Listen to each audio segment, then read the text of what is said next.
Hello darlings, in this video I'm going to share a new approach I'm taking toward building encounters, slightly different than how I used to, and I'm going to explain why I'm changing my approach and how this could be helpful. So I started playing around 3 years ago. I started as a DM playing for a few friends who had never played before, and obviously at some point I had to start building encounters and throwing baddies at my players for them to beat up. And when I started building encounters, I was using the built-in CR system that you find in the dungeon manual, in the dungeon book, Dungeon Master's Handbook. I very quickly found out that the CR system is broken, as I'm sure you probably figured out if you're here looking for better ways to build your combat encounters. It doesn't take into account buffs, magic items, almost anything really. It's not a great system, and it fails more often than it works. So I started looking into other methods, and I found another very commonly suggested method called action economy, which takes into account how many times each side of an encounter can go during a round of combat. So for example, if you have 5 heroes and they can all take 1 action, and you've got 2 bad guys and each one of your bad guys can take 1 action, that means for every time they're punching your players in the face, they're taking 5 hits to the face.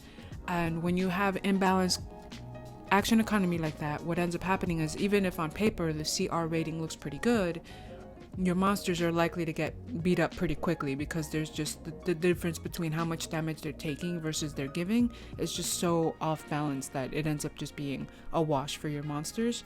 So I started looking into a combination of CR rating and action economy to make sure that my players were the amount of times my players could go versus my bad guys was roughly even, and that was working for me for a while, using CR to just make sure that my encounters weren't super easy or super difficult.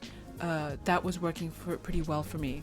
Until recently, I ran an encounter where on paper it looked pretty good. I had 5 NPCs versus 4 PCs, but one of my players was a barbarian or a fighter and could hit twice, and so the CR challenge seemed pretty accurate. The action economy on paper looked pretty good, and then when I ran the encounter, it fell apart pretty quickly because one of the players had minimally optimized their rogue to do as much damage as possible during their rounds.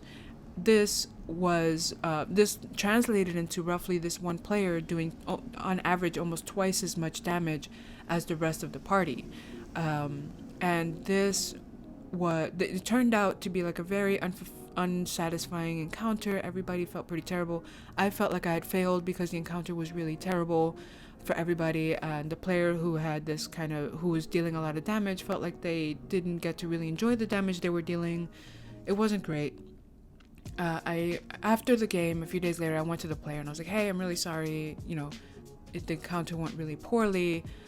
Can you show me how you build encounters? Because this person has been playing much longer than I have. They started out as a player, and they typically like to optimize their characters, and so I figured if I'm going to build encounters that take into consideration optimized characters, I should see how someone who optimizes their characters builds their encounters. So he was kind enough to jump online, and via Discord he showed me how he builds his encounters, what he takes into consideration, and one of the things that he is calculating while he's building out his encounters is the average damage that his characters are putting out. And that's a really interesting thing I hadn't really thought of, I hadn't come across during my research on how to build encounters, was the idea of taking your party's damage into account.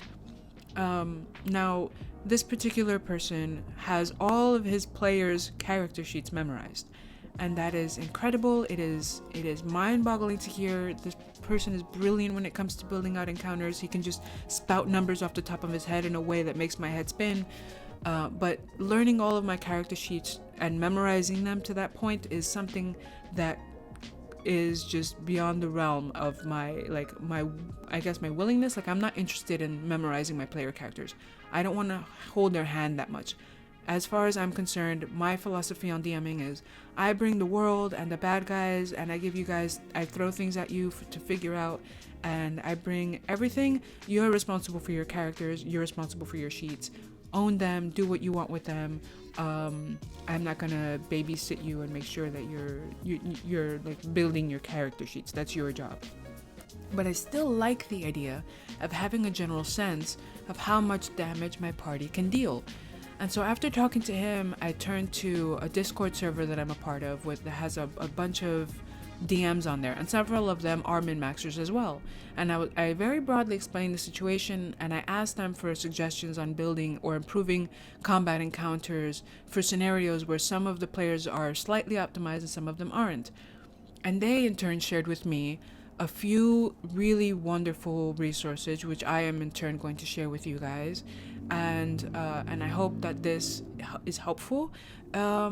And yeah, so without further ado, let's get into showing you some of these websites and tools that are available, and then I'm going to show you how I'm using this to help build out encounters for my own party. So here we go.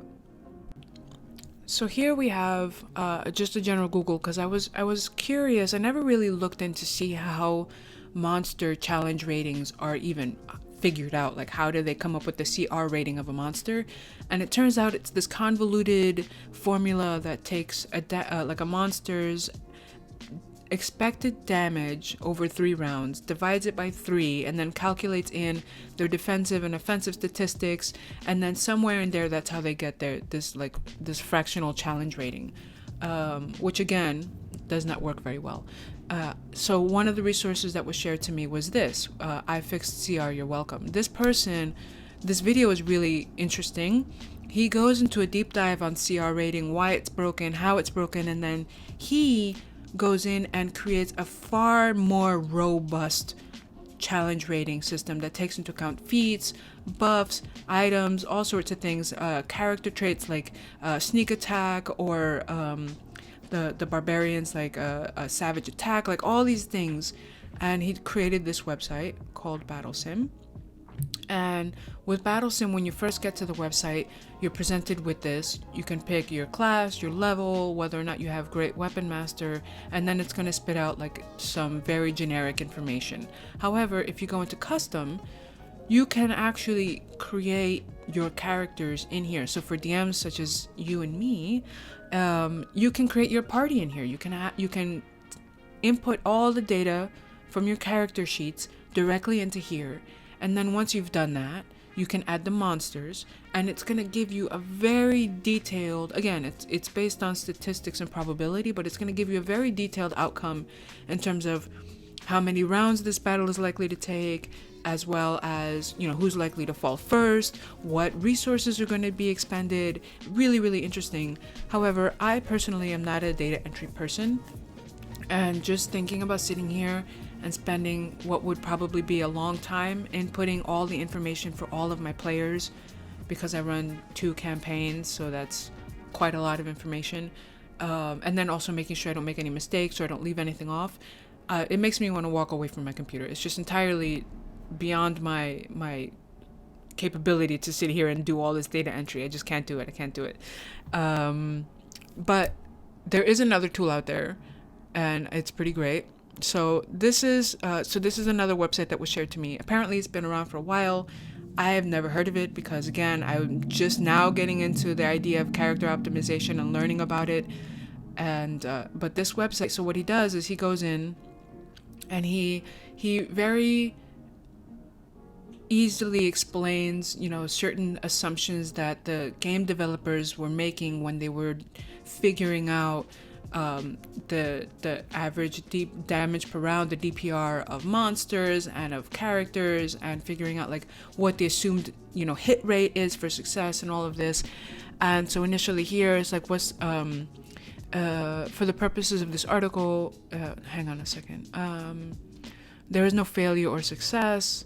Increasing your success and minimizing failures is the preliminary goal of character optimization, but without understanding 5e's fundamental math, it's difficult to know what we need to target numerically to make an effective character. So according to D&D, the 5e's math assumes that a character attempting to do something which they're good at should succeed 65% of the time. And so this says, based on your character level, your ability modifiers, your armor class, your hit rate should be 65%, and it gives you this. But scrolling down further, he goes into damage, and he starts talking about, based on how you spec out your character, what we can assume your damage per round, or DPR, would be. And he has broken it down into low, target, high, what he calls dude stop, or what I'll call like ultra optimized. And so for ultra optimized characters, if you're above this number, you're dealing enough damage to feasibly solo encounters. If you can maintain this damage output for 3 rounds, you're expected to kill a level appropriate monster entirely by yourself. And then, just for some base like generic understanding, he gives warlock and rogue. A rogue using 2-weapon fighting with a short sword assumes the rogue can deal sneak attack, and so these are 2 very standard build outs, not optimized or minimally optimized. And so this is just to give you like a baseline of like, okay, this is where we're at. And so when I looked at this and I saw, okay, for that encounter that I ran, the 3 players that I had at the table who were just, you know, well-rounded characters were dealing on average 15 points of damage per turn, 15 to maybe 20 if they rolled high. And then that one slightly optimized character, that one character that had like really kind of tried to get as much out of their rogue as possible for damage, was dealing 35 to 40 points of damage per turn. So for me, this chart is pretty accurate. It's pretty on point. But to take it one step further, he provides, where is it? He provides a DPR calculator, which is here. Now this DPR calculator is pretty minimal. It gives you how many attacks you can do. You can add a second attack, or you can change the attacks per turn. And so what I did was I looked at my character sheets. I looked at their attacks. Most of my players in this group are martials, so they're dealing physical attacks, not real. There's, I think, one spellcaster who's not support cleric, one offensive caster. And so I started plugging in the damage that they can do on their turns. The ranger, my barbarian, and my monk can each hit 2. Well, the ranger and the barbarian can hit twice. My monk can hit 3 times. And so I just put in the various bits of information, and then at the bottom here, it gives you the option to add additional damage. For example, if you have sneak attack, things of that nature. And then on the bottom, it shows how much damage, what their hit rate, what their chances of success are, how likely they are to crit, things of that nature. And then it shows you at the bottom the damage per round. So I took this information and I went to here. So this is my party. Dr. Ford is my cleric, and then we've got Octavia the Tabaxi. Now she's a DMPC. I'm not actually going to throw her into the fight unless things get a little hairy. She's really just there to offer support if needed, but the initial combat, I'm not going to have her doing any damage. However, I was curious to see, and so DPR with sneak attack, she'd be doing for on average a damage per round of 13 on her one hit. If she doesn't have sneak attack, then she'll be stabbing for like 5 points of damage. Now for Shorty's my spellcaster. He's my offensive player, and I have, you know, his 3 big spells here. So there's Firebolt, there's Chromatic Orb, and then there's Fireball. As far as figuring out combat goes, I can assume he's going to be going for Firebolt more often than not because it's a cantrip. Chromatic Orb, I think he might use Chromatic Orb in this upcoming battle because it might feel a little important. And then Fireball I can dismiss when I'm calculating the team DPR because it's an area effect, and considering they're in a dungeon, it's unlikely he's going to be able to fit this counter and without hurting somebody in the party. My Dr. Jones, my human ranger, his average DPR for between his 2 attacks is 13. My half-orc barbarians, half DPR is roughly 14, and then my slightly optimized Genasi monk can hit 3 times per turn because she's got as a bonus action, if she takes an attack action, she can hit twice more unarmed. And so she's going to be dealing on average 19 points of damage. And if we look at the chart, my unoptimized characters here, 10, 13, 14, they are right in that target range here. And then my slightly optimized Genasi monk is right in that high DPR. And so what I did was I added all of this up. So we've got 19 plus 14 plus 13 plus 5 potentially if the cleric decides to take an offensive action on her turn, and then plus, we'll say plus 10. We'll assume that Shorty's going to use Chromatic Orb, and that gives us a total party damage per round of roughly 60 DPR. What that translates to, what that tells me, is how much HP my bad guys are going to need, depending on how many rounds I want this to go. So if I wanted this to be a rather quick skirmish, I might grab a bad guy who's somewhere in the vicinity of 70, 80 HP, and then from there I can kind of dial it up or down depending on how the battle's going, if people are rolling high or low. But the other thing to take into account is the actions per round. My party, on average, can do roughly 9 actions per round. So now I know between this, it can be a little challenging to try to make a bad guy that's got 80 HP but can hit 8-9 times. But usually what ends up happening is you're not going to have 1 round of combat. You're going to have 3 rounds of combat. That's kind of like the sweet spot, as I've been told. And so now you've got 183 HP that you can use as a pool from which to, figure out what your bad guys are, and then your bad guys should have roughly 7 to 9 attacks per round.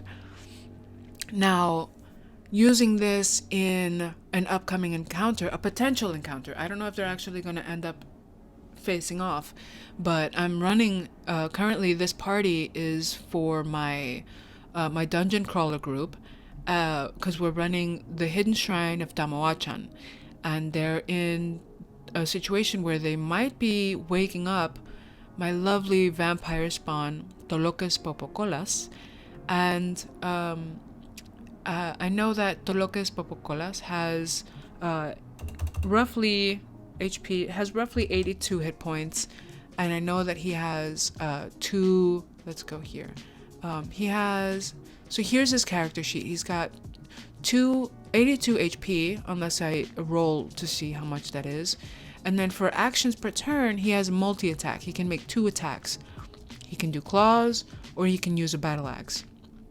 Additionally, he has this Children of the Night as basically kind of like what I'm reading this as, almost like a bonus action. He can magically call 2d4 swarms of bats. Now, when I'm looking at this, I'm like, okay, my party has roughly 9 actions per turn. And if I go according to this, the called creatures arrive in 1d4 round. If I wait that 1d4 round, it is likely that he's going to be pretty beat up before the bats even get there. So I'm thinking about, okay, I know my players, so first of all, at 82 total hit points, with a armor class of, with an armor class of, okay, so he's got an armor class of 15. However, he does have bracers and 1 additional item, each of which give him in total an extra 3 points of armor class. So I'm thinking with an armor class of 17, if we go back to this chart here, at level 5, the monster's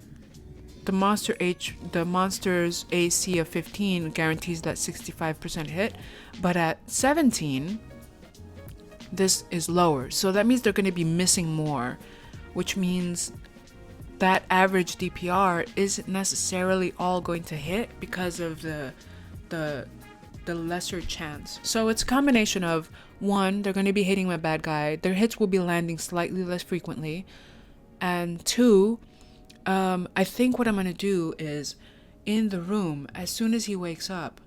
Maybe some of the more perceptive members of the group might notice that bats are starting to arrive in the room and they're just sitting in the rafters. And then at the start of engagement, as soon as the encounter starts, those swarms of bats will immediately fly down.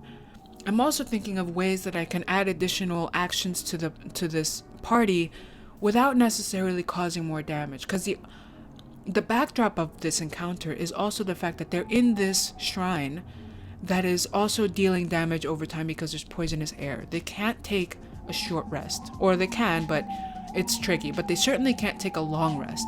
They're already down on average 10 HP per character, so I don't really actually want to beat them up that much. I just want to give them a quick little skirmish. I'm planning that when the locust takes a certain amount of damage, he's actually going to turn into a small bat, fly into a swarm of bats, and then book it on his turn, and hide in the cavern and maybe follow them. Like maybe once in a while as they're walking in a room, they'll see a bat watching them, and just add a little bit of suspense that way, a little bit of drama.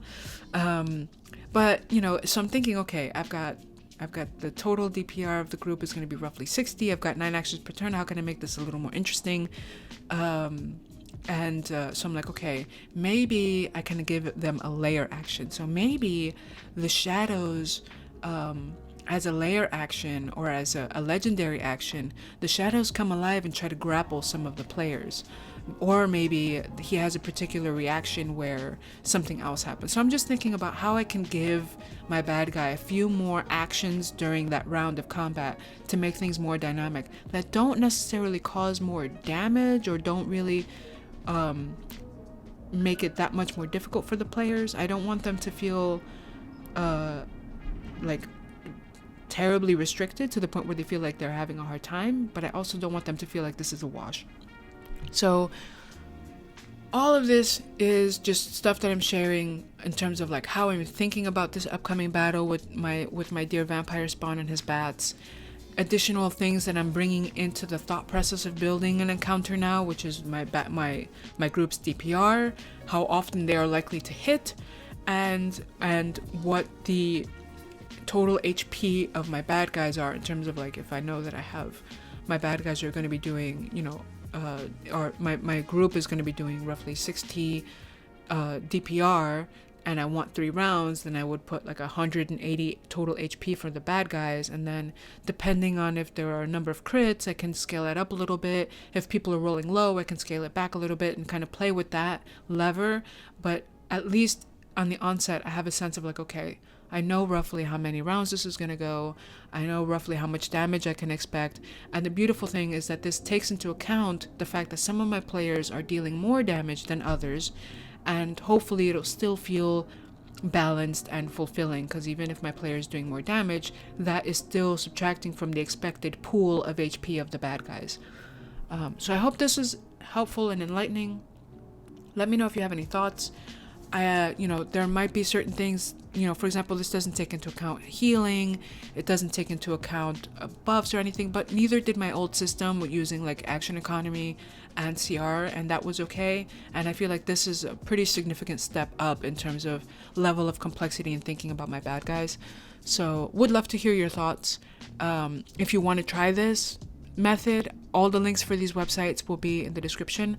There is one other website I wanted to share, which is when you're thinking about encounters and thinking about ways to challenge your players, someone else, shout out to my online friend Dave, wonderful human being, he shared this really cool blog post with me also on Reddit, how to challenge every class like Sun Tzu, and he gives information. And what's really great is that toward the bottom, it goes into detail in terms of how to challenge each class.